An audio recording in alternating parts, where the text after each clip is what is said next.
Welcome viewers. Tasty கடாய் சேனலுக்கு உங்களை அன்புடன் வரவேற்கிறேன். இன்னையோட ஸ்பெஷல் என்னென்னா பாகற்காய் கறி. பாகற்காய் நம்ம கசப்பே இல்லாத லெவலுக்கு இந்த கறி இருக்கும். இதே மெத்தடில் செஞ்சு பாருங்கள். எப்படி இருந்தது மறக்காமல் கமெண்ட் பண்ணுங்கள், லைக் பண்ணுங்கள், ஷேர் பண்ணுங்கள், சப்ஸ்கிரைப் பண்ண மறந்துடாதீங்க. வாங்க எப்படி செய்யலான்னு பார்க்கலாம். இதில் 250 கிராம் அளவுக்கு நான் பாவக்காய் எடுத்து நல்லா வாஷ் பண்ணிவிட்டு இந்த மாதிரி ஸ்லைஸாக கட் பண்ணி வச்சுருக்கேன். இப்போ இதில் 1/2 டீஸ்பூன் அளவுக்கு மஞ்சள் தூள் சேர்த்துக்குங்க. அதுக்கப்புறம் 1 டீஸ்பூன் உப்பு சேர்த்துக்கலாம். சேர்த்துட்டு இதை நல்லா கையால் பெசரி விட்டுருங்க. நல்லா கலந்து விட்டுட்டு இதை கொஞ்சம் நேரம் இப்படி வச்சுருங்க, ஒரு 15 நிமிஷத்துக்கு.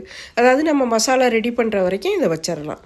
இப்போ அடுத்து மசாலாவுக்கு ஒரு 3 காஷ்மீரி மிளகாய் எடுத்திருக்கேன், 8 வரமிளகாய் எடுத்திருக்கேன். நீங்கள் காரத்துக்கு ஏற்றாப்புல சேர்த்துக்குங்க. இதில் ஒரு பிஞ்சு வெந்தயம் எடுத்திருக்கேன். இதுக்கு மேலே எடுக்காதையே கசந்துரும். 1/2 டீஸ்பூன் மிளகு, 1 டீஸ்பூன் ஜீரகம், 1/2 டீஸ்பூன் சோம்பு, 2 டீஸ்பூன் மல்லி எடுத்திருக்கேன். இதில் 1/2 வெங்காயம், 1/2 வெங்காயத்தை நறுக்கி வச்சுருக்கேன். ஒரு 5 கருவேப்பிலை இலை வச்சுருக்கேன். 1/2 கப்பு ஃப்ரெஷ் கோகோனட்டு துருவி வச்சுருக்கேன். இப்போ இதில் 2 டேபிள் ஸ்பூன் எண்ணெயை ஒரு பேனில் சூடு பண்ணிவிட்டு இதில் ஃபஸ்ட்டு வெந்தயத்தை பொரிய விட்டுருவோம். வெந்தயம் பொரிஞ்ச உடனேயும் நம்ம இதில் அடுத்து எல்லாத்தையும் சேர்த்துடலாம். அதாவது மிளகு, சீரகம், சோம்பு, தனியா இது எல்லாத்தையும் சேர்த்து இதை ஒரு நிமிஷத்துக்கு நல்லா லோ ஃப்ளேமில் வச்சு வறுத்து விடுங்க. கொஞ்சம் கலர் சேஞ்ச் ஆகிற டைமில் நம்ம மிளகாயவும் சேர்த்துக்கலாம்.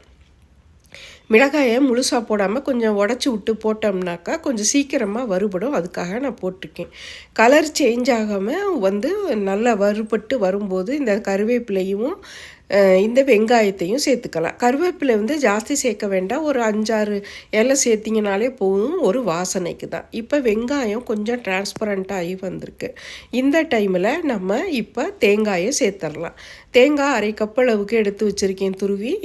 சேர்த்துட்டு இதை நல்லா சிவந்து வர வரைக்கும் வதக்க வேண்டாம். இதில் உள்ள தண்ணி பதம் மாத்திரம் போய் கொஞ்சம் ட்ரை ஆகிற வரைக்கும் வதக்கி விடுங்க.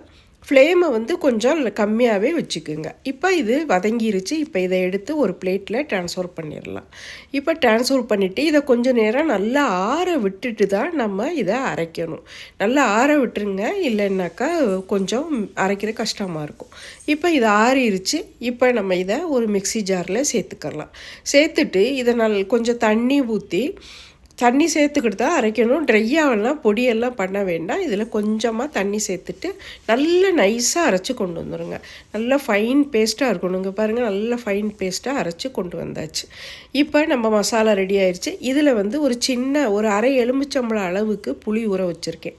இதில் ஒரு பெரிய தக்காளி நறுக்கி வச்சுருக்கேன். ஒரு 10 பல்லு பூண்டு எடுத்து வச்சுருக்கேன். இதில் சின்ன வெங்காயமும் 1/2 வெங்காயமும் பெரிய வெங்காயமும் வச்சுருக்கேன். கொஞ்சம் கருவேப்பிலை எடுத்து வச்சுருக்கேன். இப்போ எல்லாம் ரெடி ஆயிடுச்சு.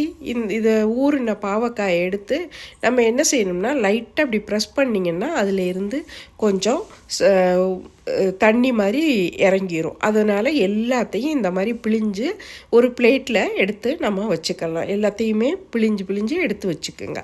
எடுத்து வச்சுட்டு இப்போ இந்த தண்ணியில் கொஞ்சம் கசப்பு இறங்கிரும். இப்போ பாருங்கள், இதை நம்ம வாஷ் பண்ணிவிட்டு வேறு தண்ணி எடுத்து கொண்டு வந்துட்டு இப்போ நம்ம பிழிஞ்சு எடுத்த பாவக்காய் எல்லாத்தையும் நம்ம இதில் போட்டு ஒரு அலசி நம்ம தண்ணி இல்லாமல் எடுத்து ஒரு பிளேட்டில் ட்ரான்ஸ்ஃபர் பண்ணி வச்சுக்கலாம். இப்போ இதை ஃபஸ்ட்டு என்ன செய்ய போகிறோன்னா 2 டேபிள் ஸ்பூன் எண்ணெயை பேனில் சூடு பண்ணியிருக்கேன். சூடு பண்ணிவிட்டு இந்த பாவக்காயை அதில் ஆட் பண்ணுறோம். ஆட் பண்ணிவிட்டு நல்லா வதக்கி ஒரு 80% வரைக்கும் குக் ஆகிற லெவலுக்கு நீங்கள் வதக்கி எடுக்கணும். அது வரைக்கும் நல்லா வதக்கிடுங்க. ஏன்னா நம்ம குழம்புல போட்டு செய்யும்போது இந்த கசப்பு வந்துடும். இந்த மாதிரி நீங்கள் வதக்கி விட்டுட்டு செய்யுங்க, கசப்பே தெரியாது. அந்த அளவுக்கு சூப்பர் டேஸ்ட்டில் இருக்கும். இப்போ இதை நல்லா வதக்கி விட்டுட்டு நல்லா இந்த மாதிரி கலர் சேஞ்ச் ஆகி வந்துருச்சு. 80% குக் ஆயிடுச்சு. இதை நம்ம எடுத்து வச்சிடலாம். இப்போ ஒரு பேனில் நான் 5 டேபிள் ஸ்பூன் அளவுக்கு எண்ணெய் விட்டுருக்கேன். நான் நல்லெண்ணெய் சேர்த்துருக்கேன். இந்த மாதிரி குழம்பு சேர்க்கும் போது நல்லெண்ணெய் சேர்த்திங்கன்னா நல்லாயிருக்கும். இதில் 1/2 டீஸ்பூன் கடுகு, ஒரே ஒரு பிஞ்சு அளவுக்கு வெந்தயம் சேர்த்துக்குங்க. 2 வரமிளகாய் கிள்ளி போட்டிருக்கேன். இதில் கொஞ்சம் கருவேப்பிலை போட்டிருக்கேன். போட்டுட்டு இந்த வெங்காயத்தை நான் சேர்த்துருக்கேன். சின்ன வெங்காயம், பெரிய வெங்காயம் 2 சேர்த்துருக்கேன். இதில் 10 பல்லு பூண்டு சேர்த்துருக்கேன். சேர்த்துட்டு இதை நல்லா வதக்கி விடணும். கொஞ்சம் கலர் சேஞ்ச் ஆகி ஒரு கோல்டன் கலருக்கு ஆகுன்ற டைமில் இப்போ பாருங்கள், இப்போ கோல்டன் கலரில் கொஞ்சம் மாறி வந்திருக்கு. இந்த டைமில் நம்ம இந்த தக்காளியை சேர்த்துக்கலாம். சேர்த்துட்டு இதையும் நல்லா வதக்கி விடணும். இதுக்கு ஒரு அரை டீஸ்பூன் அளவுக்கு மஞ்சள் தூளும் 1 டீஸ்பூன் அளவுக்கு உப்பும் சேர்த்துக்குவோம். ஏன்னா நம்ம ஏற்கனவே பாவக்காயில் உப்பு போட்டு சேர்த்துட்டு அதை பிழிஞ்சு அலசி எடுத்துட்டோம். அதனால் உப்பு கொஞ்சம் கம்மியாக தான் இருக்கும். இப்போ இதில் அதனால தான் நான் 1 டீஸ்பூன் சேர்த்துருக்கேன். இப்போ தக்காளி நல்லா மசிஞ்சு வந்துருச்சு. இந்த டைமில் நம்ம அரைச்சி வச்சுருக்க மசாலாவை ஆட் பண்ணிக்குவோம். ஆட் பண்ணிவிட்டு இதையும் சேர்த்து இந்த வெங்காயம் தக்காளியோட நல்லா கலந்து விட்டுருங்க. ஏற்கனவே நம்ம இதை வதக்கி தான் நம்ம அரைச்சிருக்கோம். அதனால் ரொம்ப நேரம் வதக்க வேண்டிய அவசியம் இருக்காது. இது நம்ம இந்த எண்ணெயிலே நல்லா சேர்ந்து வரும்போது நல்லா வதங்கி வந்துடும். இப்போ நல்லா வதங்கி வந்துருச்சு. இப்போ நம்ம புளியை நம்ம காமிச்சோம் இல்லையா, அதை நல்லா கரைச்சி நம்ம ரெடியாக எடுத்து வச்சுட்டு இப்போ இந்த சமயத்தில் நம்ம மசாலா வதங்கும் போது இந்த புளி தண்ணியை ஆட் பண்ணிடலாம். ஆட் பண்ணிவிட்டு இதை நல்லா மிக்ஸ் பண்ணிடுங்க. மிக்ஸ் பண்ணிவிட்டு நம்ம இந்த கிரேவிக்கு ஏற்றாப்பில் கொஞ்சம் தண்ணி சேர்த்துக்கலாம். நம்ம இந்த கிரேவி கொஞ்சம் நீங்கள் தண்ணி சேர்த்துக்குங்க. இது கொஞ்சம் கொதி பிறகு கொஞ்சம் கெட்டியாக வரும். அதனால் ஓரளவுக்கு ரொம்ப தண்ணியாகவும் இல்லாமல் ரொம்ப கெட்டியாகவும் இல்லாமல் மீடியமாக இந்த மாதிரி வச்சுக்கோங்க.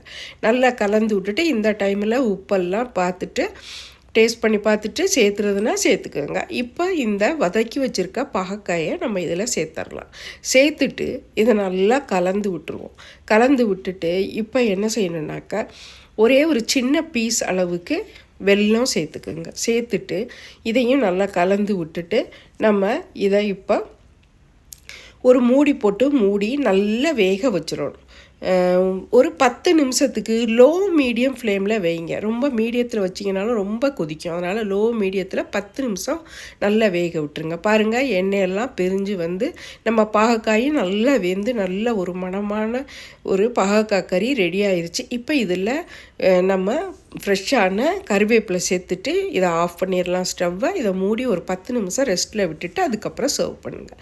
பாருங்கள், ரெஸ்ட்டில் விட்ட உடனே எவ்வளோ அருமையாக எண்ணெயெல்லாம் மேலே ரொம்ப பார்க்குறதுக்கே அருமையாக இருக்குது. பாருங்கள், கிரேவி கூட நம்ம எவ்வளோ தண்ணி விட்டுருந்தோம் கொஞ்சம், இப்போ கெட்டியாக வந்துருச்சு. இதை சூடான சாதத்தில் போட்டு சாப்பிட்டிங்கன்னாக்கா ரொம்ப அருமையாக இருக்கும்.